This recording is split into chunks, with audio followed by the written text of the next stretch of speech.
han quitado el agua por completo. Yo llevaba mi papá súper grave, lo llevaba con vómito, con diarrea. Nos dieron las 10 de la noche y nada. Hora 10, de lunes a viernes a partir de las 10 de la mañana. Te acompaña YSUCA 91.7 FM. Política, economía, realidad nacional. Matinal presenta La Entrevista, un espacio de análisis y discusión producido por YSUCA. Muy buenos días, gracias por acompañarnos en el espacio de la entrevista de YSUCA. Este día vamos a hablar sobre la Ley de Justicia Transicional y para abordar ese tema se encuentra con nosotros David Ortiz, técnico jurídico de la Dirección de Acceso a la Justicia de FESPAD. Buenos días, bienvenido David. Muy buenos días, gracias por la invitación. Un saludo a los amigos, a las amigas que están pendientes de esta entrevista. Muchísimas gracias por acompañarnos. La Comisión de Justicia y Derechos Humanos de la Asamblea Legislativa ha comenzado a hacer este estudio de la Ley de Justicia Transicional y ha llamado ya a algunas personas, algunas organizaciones. También vimos cómo asistieron las madres de las víctimas. ¿Cuál es la postura de FESPAD, David, ante una ley de justicia transicional? Una ley que ya hubo una propuesta anteriormente, ¿verdad? Y tuvo que haberse aprobado desde hace mucho tiempo. Sin embargo, ahora la Asamblea Legislativa retoma esta discusión. ¿Cuál es la postura de FESPAD ante esta ley? Gracias. Bueno, hay una postura creada en el transcurso del tiempo, no solo de FESPAD, sino con colectivos de víctimas, sino con víctimas y otras organizaciones de derechos humanos que le han exigido a este gobierno y a los anteriores, al legislativo presente y a los anteriores, que desarrollen un verdadero proceso de justicia transicional. Y eso tiene que ver con componentes desde la doctrina, desde la historia, desde la práctica que debe tener la justicia transicional.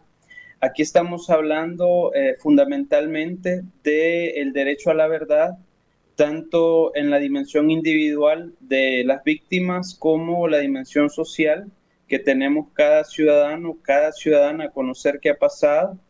Eso es el tema de la verdad, el tema de la justicia. Sin justicia no puede haber transición hacia una verdadera democracia, lo repite la Sala de lo Constitucional en la resolución que emite en el 2016. Estamos hablando de reparación integral para las víctimas también. Hay víctimas que han sido torturadas, desaparecidas, hay víctimas que tuvieron que abandonar todo su patrimonio en el contexto del conflicto armado. Entre algunos ejemplos, necesitamos procesos integrales de reparación que no ha habido antes ni ahora de parte del Estado salvadoreño. Necesitamos garantías de no repetición. Esto está vinculado a generar las condiciones para que los hechos que sucedieron en el contexto del conflicto armado no vuelvan a ocurrir. Esto tiene que ver con el respeto de los cuerpos armados a la legalidad, a la Constitución, con dejar de utilizar la policía, el ejército del país por grupos políticos a la vieja usanza de cómo se ha realizado antes. Y estamos hablando del tema de memoria.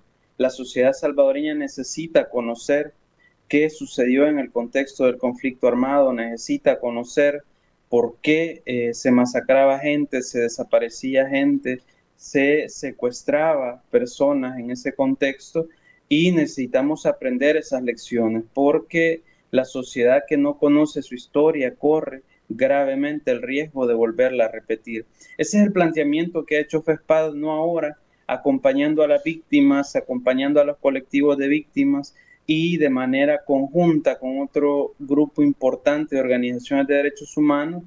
Y se lo dijimos a la asamblea anterior y FESPAD ha llegado a la asamblea legislativa también a repetirle que no puede seguir existiendo la impunidad en el país. Ese patrón debe romperse y los grupos políticos que detentan el poder en este momento tienen la obligación legal y constitucional de hacerlo y de dar pasos importantes para romper con la impunidad que ha reinado hasta este momento.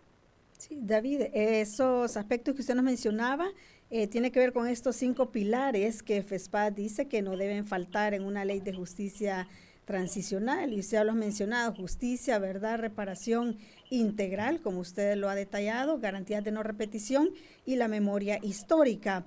¿Consideran ustedes que estos 5 elementos deben estar incluidos en esta ley que se está ahorita abordando en la Asamblea Legislativa? ¿Ninguno de estos elementos debe faltar en esta ley? Estamos hablando de que la justicia transicional, como toda área de conocimiento, tiene su teoría, tiene su historia, tiene sus ejemplos de desarrollo. Nos podemos remontar a los juicios que se hicieron posterior a la Segunda Guerra Mundial. Podemos hablar de los casos de Ruanda, de Timor-Leste, de Yugoslavia, la construcción del Estatuto de Roma en el 98, que le da vida a la Corte Penal Internacional, de la cual El Salvador es suscriptor y es parte desde el año 2015. En ese sentido, no podemos dejar fuera ninguno de los componentes, porque cada componente tiene su razón de ser y su objetivo de poder incorporarse en este tipo de procesos. Tengamos claro que la justicia transicional no se trata de venganza o de tratar de generar procesos para abrir heridas, tal y como manejan algunas personas de manera interesada cuando hablan sobre este tema. Se trata de realizar un proceso de transición. Acuérdese que venimos de una situación en el contexto del conflicto armado en donde el Estado de Derecho no valía nada, en donde las leyes no valían nada, en donde los aparatos de poder eran utilizados para perseguir, torturar, matar, masacrar y desaparecer personas. La Sala de lo Constitucional, en la resolución del 2016, habla que se debe investigar los aparatos organizados de poder. Eso significa que habían estructuras específicas incrustadas en el gobierno que desarrollaban este tipo de actividades, y eso es lo que se debe investigar para perseguir a las personas que son responsables en la lógica de mando, de dar órdenes. También hay personas que ejecutaron ese tipo de hechos que tienen su nivel de responsabilidad, pero eso desde la teoría son actores fungibles, es decir, que si un batallón, si el Belloso no lo podía hacer, lo iba a hacer otro tipo de Viri, ¿verdad? Entonces, esa parte es bien importante también. Ahora, si alguno de estos elementos debería de quedar fuera de la ley que se debe emitir, ninguno, deben incorporarse todos, cada uno tiene su razón de ser, de incorporarse en esta normativa que debe emitir la Asamblea Legislativa. David, en cuanto a la reparación, las víctimas han insistido en que no es que busquen una reparación económica, digamos una indemnización, porque se tiende a pensar a veces que lo único que se busca es una indemnización económica, pero hablemos también de otro tipo de reparación. Ellas hablan de una atención en salud, de una atención psicosocial, por ejemplo, ¿verdad? Para que quede mucho más claro este punto. Es importante entender que cuando hablamos de reparación no necesariamente estamos hablando de dinero. Una medida de reparación que debe ser urgente de parte de los grupos políticos que detentan el poder en este momento es reconocer la dignidad de las víctimas. No se puede estar atacando a las víctimas, eso es revictimizarlas. Y no todo tiene que ver con dinero. El hecho que usted le reconozca la calidad de víctima a una persona, ya eso es un paso importante para el proceso que se debe desarrollar. Acordémonos que en el año 93, cuando se emite la ley de amnistía, lo que estaban diciendo las élites políticas de ese momento es que aquí vamos a borrar todo y cuenta nueva, ¿verdad? Aquí no ha pasado nada, aquí no hay víctimas, aquí no hay victimarios, aquí no se va a investigar ningún hecho.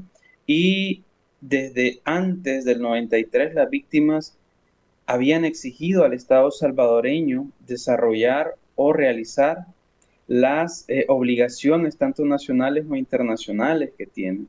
Ahora bien, decía usted, el tema de salud, recordemos que por lo que se ha dilatado el cumplimiento de estas obligaciones estatales, estamos hablando de víctimas de la tercera edad que necesitan una atención importante en el tema de salud, que necesitan acompañamiento psicosocial.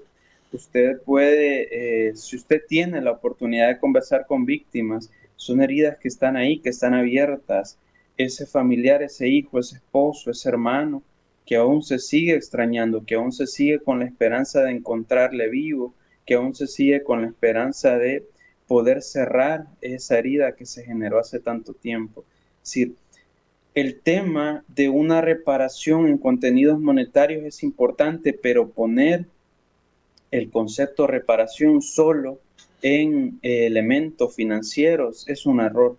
El primer paso que tiene que ver en el tema de reparación es la dignificación de la víctima, y eso tiene que ver con reconocer que sí les ha sucedido estos hechos graves que se denuncian, con la activación de parte del Estado de cara a ese reconocimiento y a desarrollar procesos integrales, el tema del trato, el tema de los servicios que se le van a prestar, el tema de generar procesos adecuados, claros, el tema de destinar recursos financieros para que el Estado pueda desarrollar estas actividades. Son varias acciones que deben hacerse, no se trata solo de dinero. Quien reduzca el tema reparación a tema dinero definitivamente no entiende de qué se está hablando al respecto. Sí, muy bien ampliar ese punto, David. También ustedes como FESPAD han dicho pues que en este proceso de creación y de implementación de esta ley, las víctimas son fundamentales y que no pueden quedar fuera de este proceso, obviamente. Así lo decía una resolución de seguimiento que se hizo en el año 2018, si no mal recuerdo, de la Sala de lo Constitucional, ¿verdad? Que las víctimas debían ser el centro también. ¿Cómo debe ser este involucramiento de las víctimas y organizaciones de víctimas en la creación e implementación de esta ley, más allá de ir a la Asamblea Legislativa y emitir una opinión? Es importante tener claro de que este es un tema que debería interesarle a todos los sectores del país. Aquí estamos hablando de academia, aquí estamos hablando de organizaciones de derechos humanos, aquí estamos hablando de víctimas, de sobrevivientes. Y la sala mencionaba en sus resoluciones que cualquier persona o grupo que tenga interés, ¿verdad? Por eso es importante aclarar de que esta no es una discusión eminentemente legislativa, esta es una discusión nacional que pueda dirigirse o coordinarse desde la Asamblea Legislativa o desde una comisión. Ese es un tema aparte, pero es un tema de nación, es un tema que nos involucra a todos y todas. Ahora, ¿cómo debería hacerse? Un punto de partida importante es que la Asamblea Legislativa presente una ruta metodológica de cómo pretende desarrollar este proceso y cuáles son las fases que irá desarrollando y cuál es el punto de llegada que se pretende a partir del agotamiento de este proceso. Eso es sumamente relevante porque después de todas las décadas que pasaron, este proceso debe desarrollarse con un dinamismo importante para evitar que siga pasando el tiempo y las víctimas sigan en el olvido, tal y como ha sucedido en el pasado y se encuentran en este momento, porque el Estado salvadoreño, el gobierno y la Asamblea Legislativa en este momento no están haciendo nada distinto a lo que hicieron los gobiernos de antes. Ahora, ¿cómo debe ir ese proceso? Las víctimas no solo deben ir, las organizaciones no solo deben ir a una audiencia ante la Comisión de Justicia y Derechos Humanos. Las víctimas deben estar presentes de forma permanente y no solo en el proceso de construcción de este marco normativo, sino deben estar presentes en el proceso de ejecución de los procesos que se establezcan en la construcción de esta ley. Y luego de participar en la ejecución deben participar en los procesos de evaluación porque es importante que las víctimas puedan estar en cada una de las fases que tiene que ver con el proceso de satisfacer todas esas necesidades que a través del tiempo han sido olvidadas, ¿verdad? ¿En qué se resume esto? Que las víctimas tienen que estar en el inicio, en el intermedio y en el cierre y evaluación de cada proceso legislativo o ejecutivo que se realice en razón del cumplimiento y creación de este proceso de ley. No pueden faltar las víctimas porque son el centro y deben ser el centro del proceso de justicia transicional que se desarrolla. David, ¿y ustedes como FESPAD han hecho alguna propuesta a esta Comisión de Justicia y Derechos Humanos de cuál es esa ruta y esas fases que debería de llevarse en esta comisión? Desde FESPAD, cuando fuimos invitados a la comisión, lo que entregamos fue una propuesta de ley que previamente se había entregado el 15 de octubre del año recién terminado para que pueda ser utilizada como insumo y de ser posible como documento base para la discusión y emisión de la Ley de Reparación Integral y Justicia Transicional. Les hemos entregado eso. Ahora, sobre el proceso, lo que hicimos fue pedirles, consultarles que presenten una hoja de ruta. Las organizaciones estamos en la capacidad de poder entregarle una propuesta de hoja de ruta a la Asamblea Legislativa, pero en un primer momento esa es una obligación del primer órgano del Estado de presentar públicamente qué es lo que van a hacer con esta obligación que tienen en este momento. ¿Qué propusimos también? Que se puedan conformar dos comisiones que le den seguimiento a este proceso. Una sería la comisión técnica, que tiene que ver con el análisis de las propuestas y la construcción de un anteproyecto que debe ser estudiado y votado por la Asamblea Legislativa, y una comisión de víctimas que sea permanente y esté en diálogo abierto con las asociaciones de víctimas, con las víctimas en general, y pueda servir como catalizador de todas las demandas de las miles de víctimas que tiene el país, porque las víctimas no son solo el mozote. En la comisión se mencionaba el tema del mozote porque el presidente ha ido a visitar alguna vez en su helicóptero, no sé cómo se ha desplazado, o que hay wifi, ¿verdad? Pero el tema de reparación no tiene que ver con mejorar una calle. Esas son acciones que el gobierno hace de suyo. Normalmente no es un tema de reparación, ir a reparar una escuela o construir un instituto de educación media. Esas son actividades que el Estado hace de suyo normalmente. Y reitero, no es solo el mozote. Si el gobierno está haciendo algo en el caso del mozote, muy bien, es una buena noticia. En la primera audiencia de seguimiento que hizo la Sala de lo Constitucional respecto a la resolución del 2016, le dijo claramente la Sala que no es solo el mozote, que víctimas existen en diferentes partes del país y se les debe atender de manera igualitaria a cada una de las víctimas. Y sobre el tema del mozote, habría que preguntarle al gobierno salvadoreño si ya cumplió la sentencia de la Corte Interamericana de Derechos Humanos, ¿verdad? Respecto, por ejemplo, a la indemnización que se había mandatado. El tema de la separación del juez del caso también es un dato importante a través del decreto legislativo 144 que emitió la Asamblea, ¿verdad? Sí, hay varios elementos para analizar, pero teniendo claro de que no es un grupo de víctimas, es a las víctimas en general. Sí, esta comisión que ustedes proponen, me dice dos comisiones, ¿verdad? Una permanente de víctimas y la otra una comisión de seguimiento a todo este proceso. ¿Quiénes deberían formar parte de esta comisión de seguimiento, David? Respecto al tema de la comisión de seguimiento, es importante que instituciones como la Fiscalía General de la República puedan participar. Seguramente ustedes escucharon cuando el fiscal general llegó a la comisión que dijo que tenía cerca de 220 casos en investigación y que ha logrado judicializar un poco más de 20 casos, ¿verdad? Y uno se pone a hacer cuentas y dice que a ese ritmo, en 60 años la fiscalía podrá haber agotado esa mora de investigación que tiene, ¿verdad? 60 años. Debe presentar el fiscal general una propuesta a la Asamblea Legislativa de cómo superar esa mora judicial.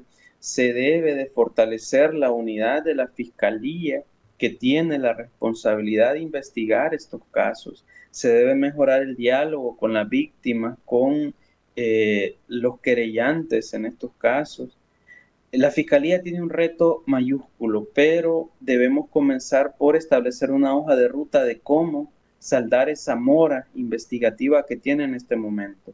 Y desde aquí le hago un llamado público al fiscal general que presente una propuesta de cómo va a resolver esa mora, que haga una solicitud de ser posible a la Asamblea Legislativa, si lo considera necesario, de un refuerzo presupuestario para mejorar y fortalecer la unidad que investiga los delitos vinculados al conflicto armado.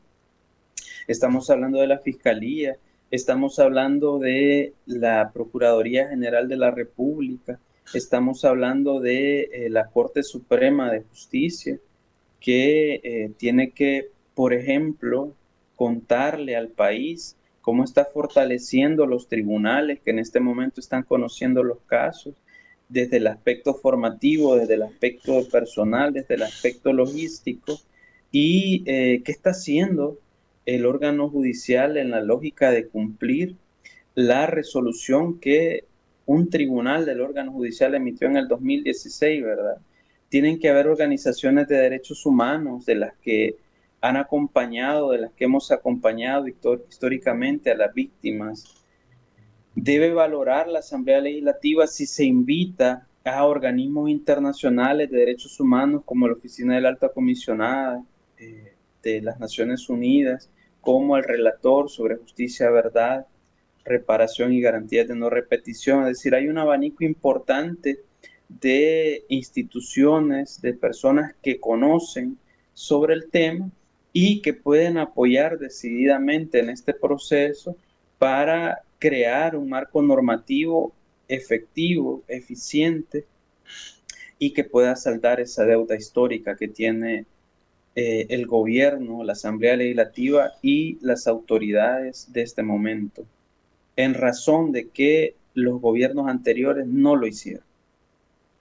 Sí. David, ¿y a qué considera usted esa falta de interés de parte de los gobiernos? Y no hablo solo de este, sino usted también lo ha mencionado, gobiernos anteriores, porque estamos hablando de casos que ocurrieron en la guerra. Sí sabemos que después, ¿verdad?, hubo una pausa por la ley de amnistía, pero luego a partir de 2016 se pudo comenzar en hacer todo este tipo de normativas en beneficio de las víctimas. Pero ¿a qué considera usted que los gobiernos no le ponen interés a las víctimas? Han pasado algunos gobiernos ya y en el actual tampoco vemos interés en querer reparar a las víctimas de la guerra.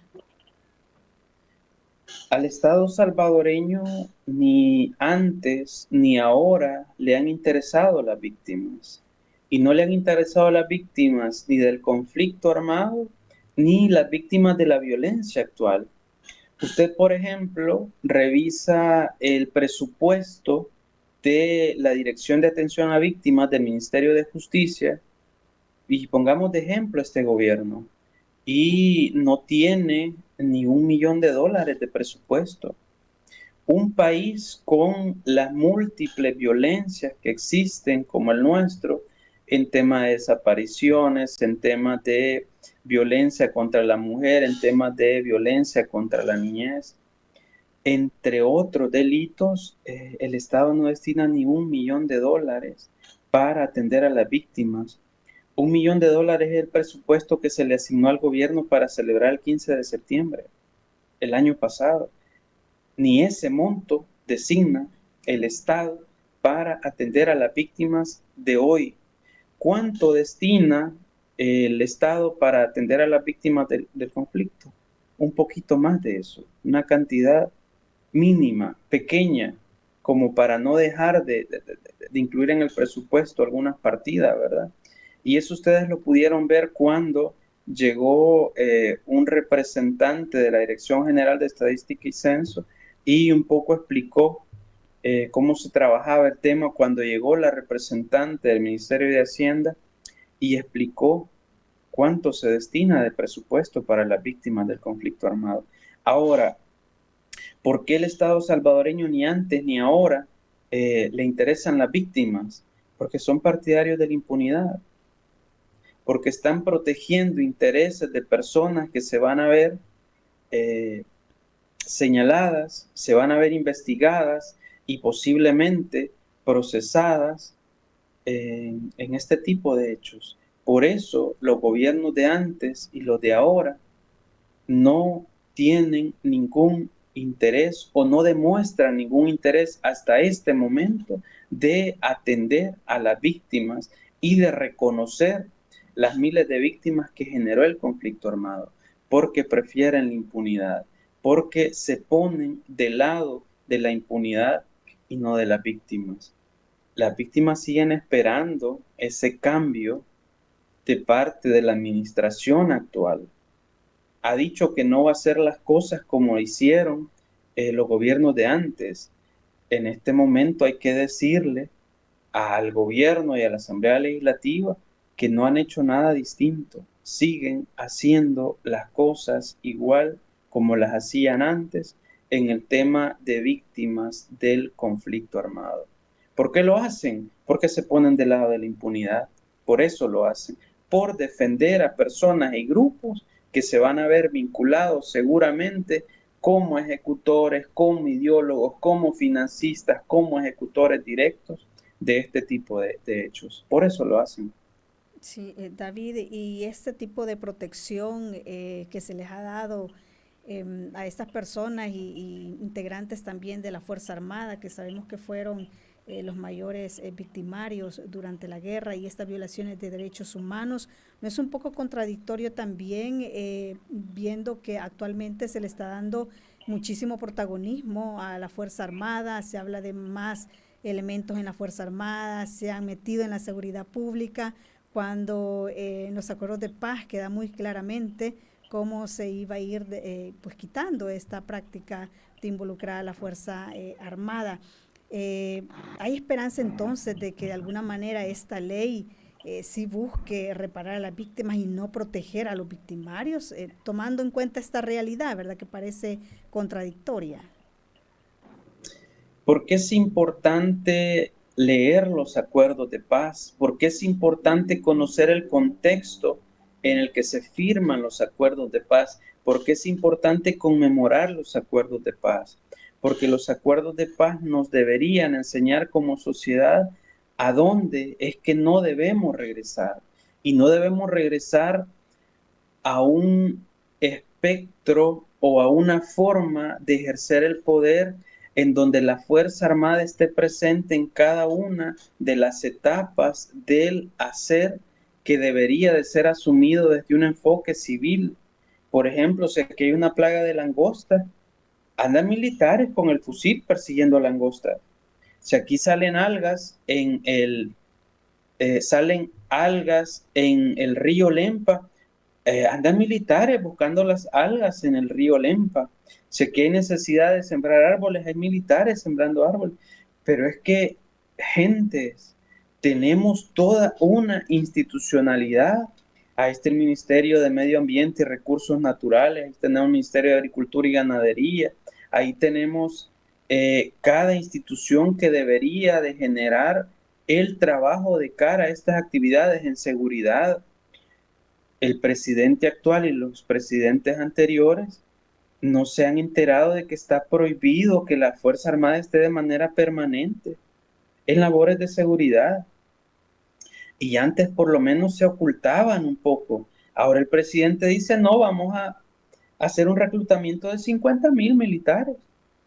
va a ser labores permanentes entonces, y ya leyó que la Constitución lo prohíbe, y ya leyó que los militares no deben estar en labores permanentes en temas de seguridad, ya leyó que dice la Constitución de que debe informar a la Asamblea Legislativa cada determinado tiempo de cómo ha ido el trabajo de la Fuerza Armada.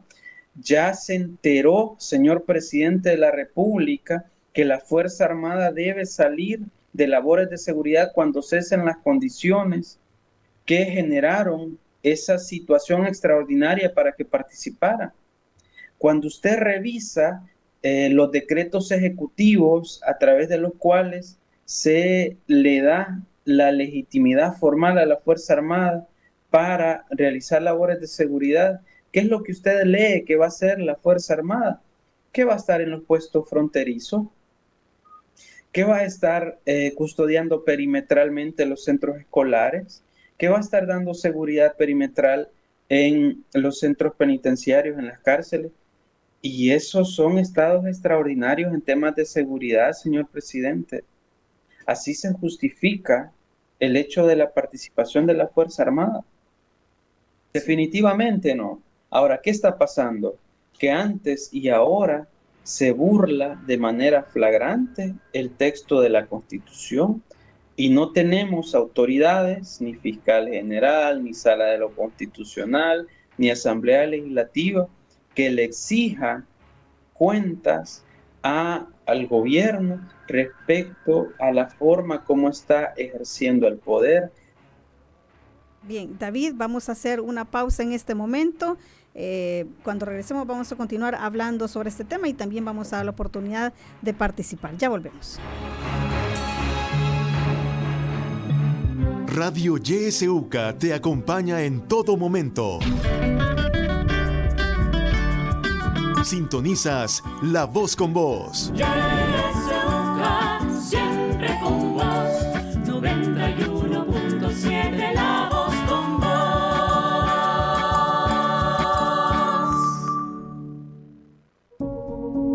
Invitamos a que el gobierno salvadoreño pueda sumarse al compromiso con los derechos de las personas con discapacidad, a través de una pronta aprobación de un reglamento y asignación presupuestaria para la efectiva implementación de la Ley Especial de las Personas con Discapacidad y una gestión inclusiva de riesgos y desastres. La discapacidad no la tiene la persona, sino el entorno que la discapacita.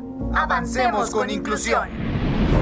Esta es una campaña del programa Implementación del Marco de Sendai en América Central, con el apoyo de Fundación Cordes, ABU International y la cooperación alemana.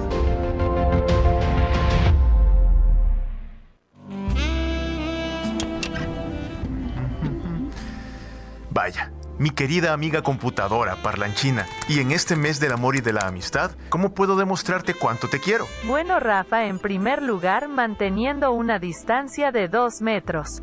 Luego debes traer puesta tu mascarilla, usa alcohol gel y no olvides vacunarte. ¿Ah? ¿Y solo eso? Es todo lo que necesito para estar viva, junto a ti. Gracias, Rafa chulo.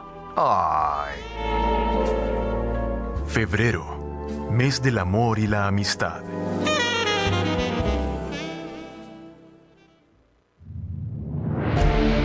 Sintoniza Radio YSUCA en el 91.7 del FM. La Voz con Vos.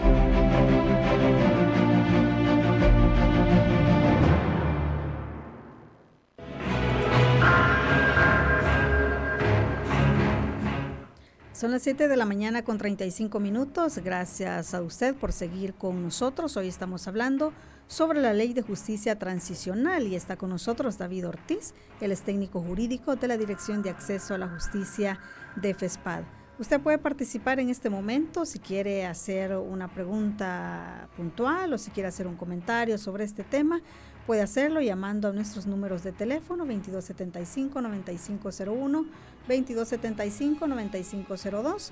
También nuestro WhatsApp está ahí disponible, el 7571-2779. Ahí puede dejarnos sus mensajes de texto o sus mensajes de voz y aprovechar pues a nuestro invitado para que pueda hacerle las consultas pertinentes. Tenemos un audio, vamos a escucharlo. Muy buenos días, Kenia. Muy buenos días a David. El objetivo de la justicia transicional, primeramente, es conocer la verdad, una verdad judicial dictada a la luz de las evidencias. El siguiente elemento es la reparación, hacer compensaciones económicas, compensaciones de imagen a las víctimas. Y finalmente la garantía de lo que les ocurrió no vuelva a ocurrirle a nadie más.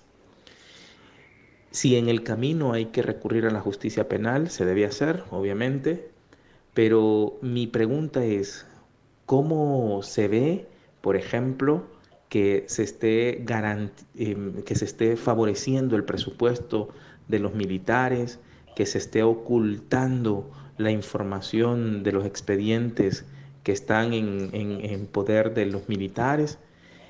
Hay una garantía de querer hacer justicia transicional a las víctimas. Todas las víctimas que ocurrieron en estos casos, en estos hechos, están siendo igualmente reconocidos, o como dice aquel, o qué dice aquel comentario de yo no había nacido cuando esto ocurrió. Me parece que estamos bastante complicados aún de hablar de justicia transicional, ¿verdad? Un saludo, buenos días. Muy buenos días, gracias por su participación. Le voy a dar paso en este momento a David y luego si tenemos más mensajes le vamos a dar lectura posteriormente. Muchas gracias al amigo que nos comparte su opinión.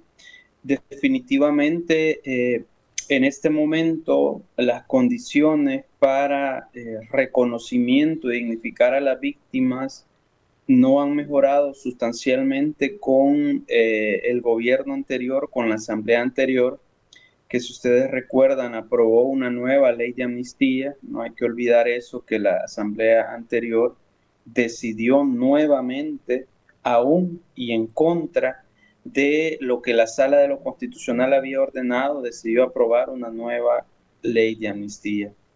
En razón de lo que opina el amigo que nos comparte su opinión, quizás solo referirme al momento que él dice que si en el camino hay necesidad de acudir a la justicia penal, el elemento justicia no es negociable en los procesos de justicia transicional. Recordemos que el objetivo central de los procesos de justicia transicional es poner una piedra de toque, una piedra de arranque para el fortalecimiento institucional. Y si el Estado, las instituciones no son capaces de poder investigar, procesar y sancionar de manera ejemplarizante a los responsables de estas graves violaciones, vamos a seguir en el estado de cosas que tenemos en este momento, en donde la impunidad es la moneda de cambio de todos los días en nuestro país. Aquí usted ve la impunidad por todos lados en nuestra sociedad. Eso es lo que tenemos hoy, una impunidad reinante que tiene que ver con las decisiones históricas que se tomaron posterior a los acuerdos de paz, y relacionar que la impunidad de hoy está íntimamente vinculada a la impunidad de ayer. Bien, tenemos una llamada, vamos a dar paso. Buenos días. Sí, buenos días a David Ortiz y a usted, Kenia. Saluda a Carlota de aquí del Santo Tomás. Y con lo que David está diciendo sobre la justicia transicional, sobre el trabajo que las víctimas hemos estado llevando por muchos años.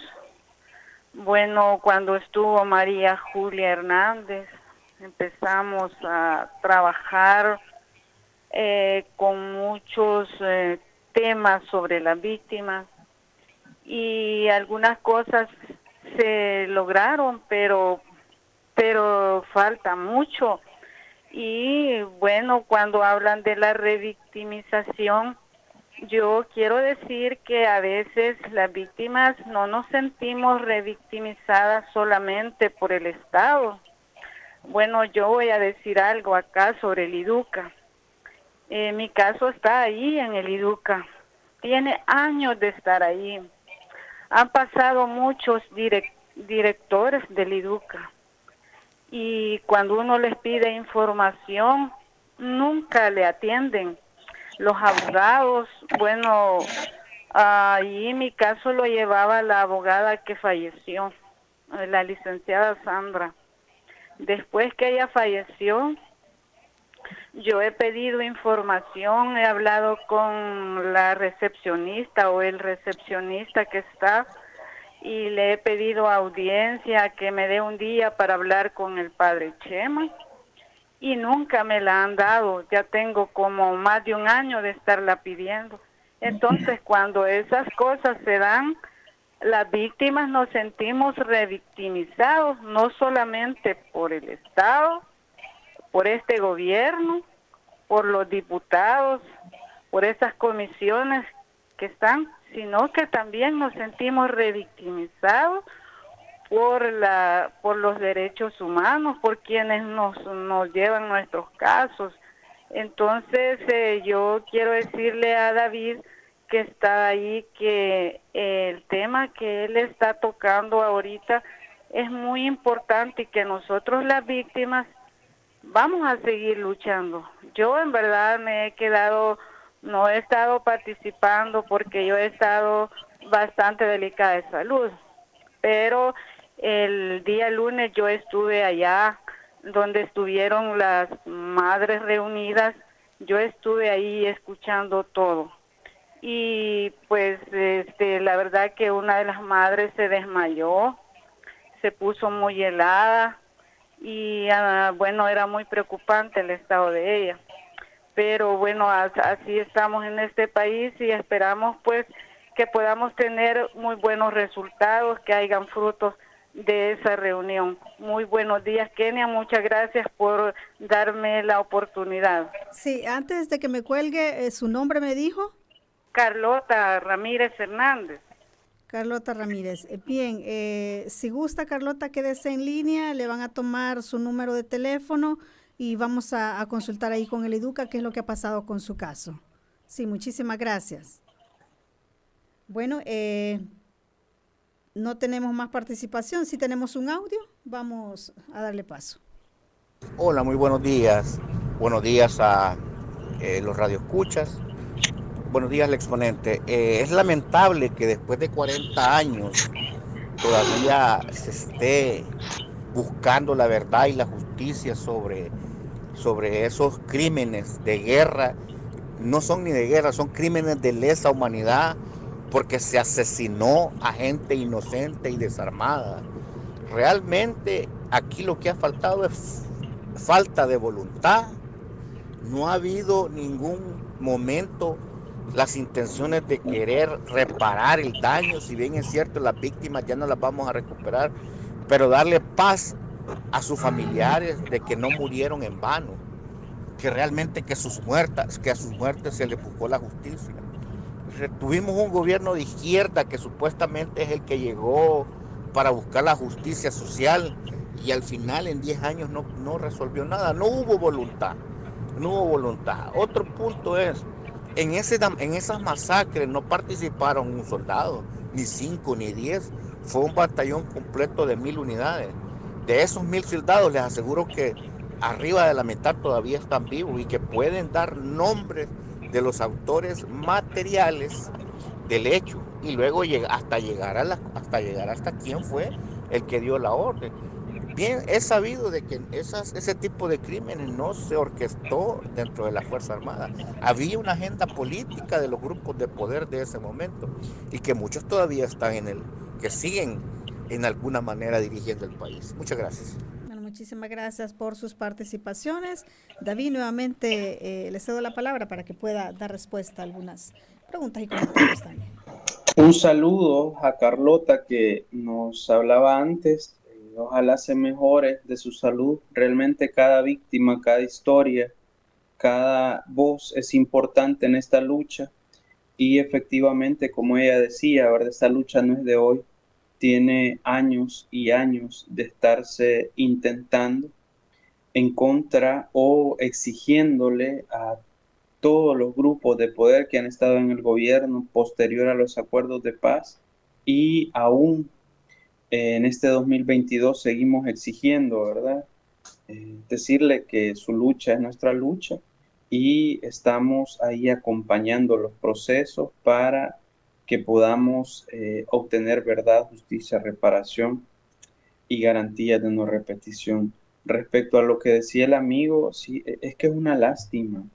Imagínese usted, amigo o amiga que nos esté escuchando, que llegue una persona, un grupo de personas, y se lleve a su hijo o su hija, y pasen 40 años y nadie en el gobierno, ni el fiscal, ni el presidente, ni la asamblea, ni nadie le dé respuesta de qué ha pasado con su ser querido. Es una situación dura, difícil, complicada de llevarla al día a día. Y hay personas que se le ha obligado a tener esta realidad por décadas. Es realmente una injusticia total la que han hecho todos los grupos de poder que han estado en el gobierno desde antes y en este momento. Ahora, mencionaba el amigo que nos compartía su opinión, que había falta de voluntad, y ciertamente esa puede ser como uno de los componentes, ¿verdad? La falta de voluntad es ausencia de algo. Lo que yo les comentaba previamente en la entrevista es que, aparte de que eso no existe, hay una decisión clara de ponerse del lado de la impunidad, porque al final, cuando existe una injusticia, si usted no hace nada, se ha puesto del lado de la persona que comete la injusticia. Y el Estado salvadoreño, hasta este día, desde antes que se firmaran los acuerdos de paz, se ha puesto del lado de los victimarios. Y ahí sigue los grupos de poder que gobiernan hoy y los que han gobernado antes, se han puesto del lado de los victimarios, negando el acceso a los archivos militares, negando procesos de investigación expedita, quitando jueces de casos para que los casos no avancen, negando la responsabilidad que por ley y por constitución les cabe. Eso tenemos en nuestro país, y tal y como decía el amigo que nos compartía su opinión, es una lástima. Sí, David, usted mencionaba que en estos procesos de justicia transicional no es negociable. Y me gustaría que abordáramos este tema porque, bueno, hemos visto nosotros acá en El Salvador muchos casos en los que se suprimen las penas, ¿verdad? E incluso se les da a los condenados trabajos de utilidad pública al final, pero en casos de estos que estamos hablando de crímenes de lesa humanidad, eso no es posible. Es importante aclarar de que hay un derecho penal común, por llamarlo de alguna forma, en donde el Estado salvadoreño, como parte de su política criminal, establece cuáles son las conductas y cuáles son los bienes jurídicos que va a proteger. Y en razón de la magnitud de ese bien y el nivel de daño, se puede establecer una responsabilidad, arresto de fin de semana, jornadas de utilidad pública, etcétera, ¿verdad? Y es importante tener claro que es en razón de el daño que se le haga a ese bien jurídico. Respecto a los crímenes que estamos hablando en este momento, que son conocidos como crímenes de lesa humanidad, estamos hablando que la sociedad de países en su conjunto asume que este tipo de hechos es una afrenta a la humanidad entera. Y por lo tanto, todos los estados tienen la obligación de perseguirlos en todo tiempo y lugar. Y tienen también la obligación de imponer sanciones ejemplarizantes a las personas responsables de estos hechos. Pero ¿por qué deben ser sanciones ejemplarizantes? Porque es de interés de toda la sociedad de naciones que este tipo de comportamientos no se siga repitiendo en ninguno de los países de este planeta. Por eso debe ser una sanción ejemplarizante. Si usted es una persona que cometió de manera sistemática delitos en contra de la indemnidad sexual, le da trabajos de utilidad pública, ese no es una sanción ejemplarizante. Si usted a un grupo que secuestraba personas como parte de su operatividad normal le da una sanción de arresto de fin de semana, eso no es una sanción ejemplarizante. Si usted a un grupo que masacraba personas por cientos le da una suspensión condicional de la pena, esa no es una sanción ejemplarizante. ¿Qué quiero decir? Que todas estas medidas no pueden estar incorporadas en una ley de justicia transicional. Tampoco puede llegar la Corte Suprema de Justicia a decir, mire, pero es que, y si ya tiene tantos años, entonces hay que ver qué hay que hacer. No, es que la edad no es un parámetro que debe de ser el rector para legislar sobre estos temas. Y le doy un ejemplo. Si una persona de 80 años comete un delito que se llama otras agresiones sexuales, el sistema de justicia no le va a decir, mire, pero es que ya tiene 80 años. No, cometió un delito, va a ser investigado, procesado y sancionado. Punto. Ahí la edad no es ningún factor. Y así debe funcionar la justicia transicional. Sí, y en este proceso de investigación de todos estos casos que usted ya mencionaba que lleva la Fiscalía y que pese a que la Fiscalía dice que son muchos los casos a investigar, ha judicializado pocos.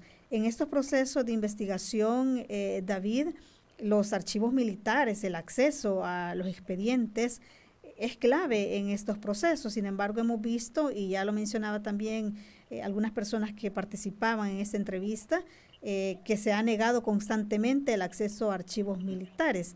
Es clave esto en este proceso y mi pregunta va también enfocada en si hemos visto que los gobiernos han negado el acceso a los archivos militares y es algo clave en este proceso.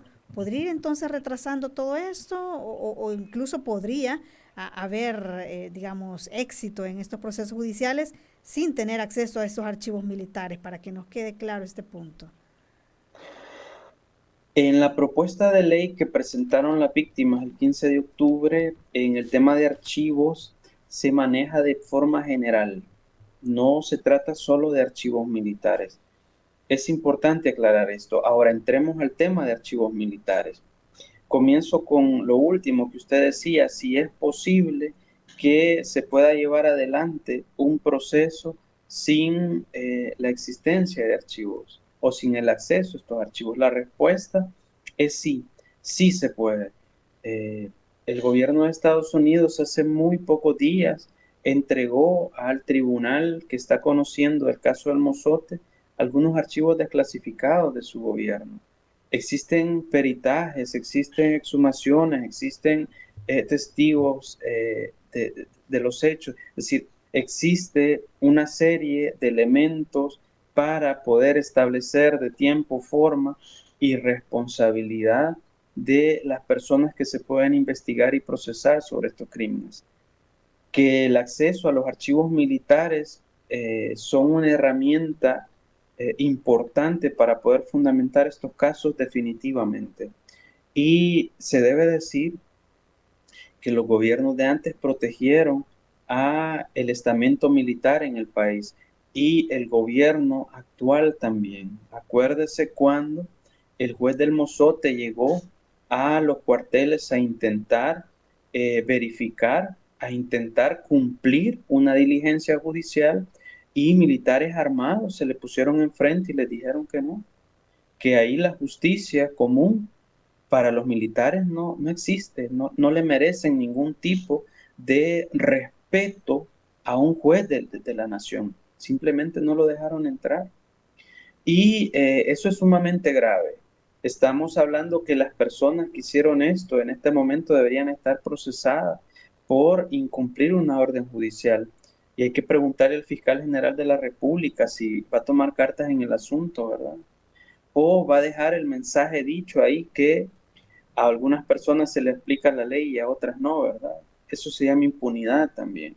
Ahora, sobre la existencia o no de archivos militares, En la primera audiencia de seguimiento llegó el viceministro de Defensa del gobierno de Funes a mentirle a la cara a la Sala de lo Constitucional y a mentirle a la cara a las víctimas, a decir que en este tipo de intervenciones militares, en el camino agarraban un papelito, le ponían algunas marcas y después lo destruían, que esos eran los archivos militares a los que hacían referencia. Mentiroso. Luego continúan con la leyenda de que no hay archivos militares. Sí existen archivos militares y si han sido destruidos, es importante investigar y sancionar a quienes han procedido de esta forma, porque también estos son documentos protegidos que no pueden simplemente desaparecerse o llevárselos para la casa, como había hecho el expresidente Cristiani, que se había llevado la copia de los acuerdos de paz, ¿verdad? Él decía que para guardarlos. Sí, no funciona así la institucionalidad. No debe seguir funcionando de esa forma la institucionalidad. Y una exigencia de las víctimas es que entreguen los archivos militares. Esa es una exigencia. Sí, bueno, David, nos quedan nada más 3 minutitos, pero en este tiempo quiero darle la palabra para que pueda hacer usted un llamado a los diputados que forman parte de esta comisión en la Asamblea Legislativa y que están llevando este proceso de creación de ley. En este momento, pues escuchando algunos grupos. Y es que también hay un temor, David, de que estos grupos puedan llegar a la comisión, puedan ser escuchados, pero luego sus opiniones, recomendaciones y propuestas no vayan a ser tomados en cuenta, similar a lo que pasó, por ejemplo, con la ley de recursos hídricos, ¿verdad? Recordemos que llegaron muchos grupos, dieron sus propuestas, sus opiniones, recomendaciones. Al final se hizo la ley que se quiso hacer y es la que conocemos. Sí, es importante hacer una exigencia pública hacia las autoridades actuales que ya no se burlen de las víctimas como lo han hecho los gobiernos anteriores, que tal y como usted lo ha explicado, eran convocadas a foros públicos, a comisiones, y al final el producto de esos procesos siempre eran leyes de impunidad. Hacer un llamado a la Asamblea Legislativa que revise el presupuesto que ha aprobado para el año 2022 para las víctimas del conflicto armado. Es bastante lamentable que la Asamblea Legislativa, que dice y se publicita que va a hacer las cosas distintas, siga aprobando presupuestos miserables para atender a las víctimas del conflicto como lo hacían las asambleas anteriormente, ¿verdad? Y sí demandar que este proceso que está haciendo la comisión no termine como el proceso de la asamblea anterior, que terminó con una ley de impunidad. Ya no se vale seguirse burlando de las víctimas. En este momento es el momento adecuado para que el Estado reconozca todas sus responsabilidades e inicie ese proceso de justicia transicional que busca que la institucionalidad se fortalezca y no regresemos a como existía en el contexto del conflicto armado, de que se perseguían periodistas por no aplaudir al gobierno, se perseguían organizaciones de derechos humanos por no aplaudir al gobierno, se utilizaba a la Fuerza Armada y a los cuerpos policiales con fines políticos, no se tenía acceso a la información pública porque se manejaba el presupuesto público como que fuera una empresa privada, ¿verdad? Como sociedad no queremos regresar a eso. Ese no es el camino que queremos transitar. Necesitamos fortalecernos en nuestra institucionalidad y entender que el origen del Estado es garantizar los derechos humanos de la población, tal y como lo dice la Constitución de la República. Bien, muchísimas gracias, David, por haber estado con nosotros y abordar este importante tema que sin duda ha sido de mucho beneficio para quienes nos han sintonizado. Muchas gracias por la invitación y las víctimas siguen luchando por lo que el Estado les debe y ahora o mañana van a obtener su resultado. Eso es así. Así es, muchísimas gracias a usted también por su participación y siempre estar en sintonía de la entrevista de YSUCA. Recuerde que esa entrevista la puede volver a ver y a escuchar si gusta. Ha quedado allí en nuestra página de Facebook. Buenos días. Esta fue la entrevista en la matinal. Te invitamos a que no te pierdas nuestra próxima emisión.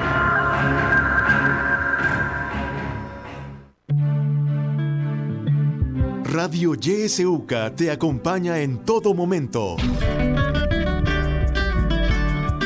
Sintonizas La Voz con Vos. YSUCA, siempre con vos. 91.7 La Voz con vos.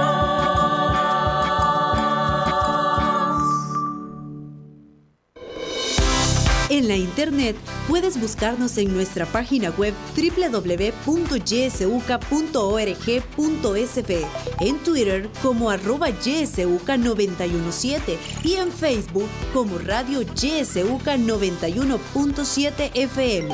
YSUCA,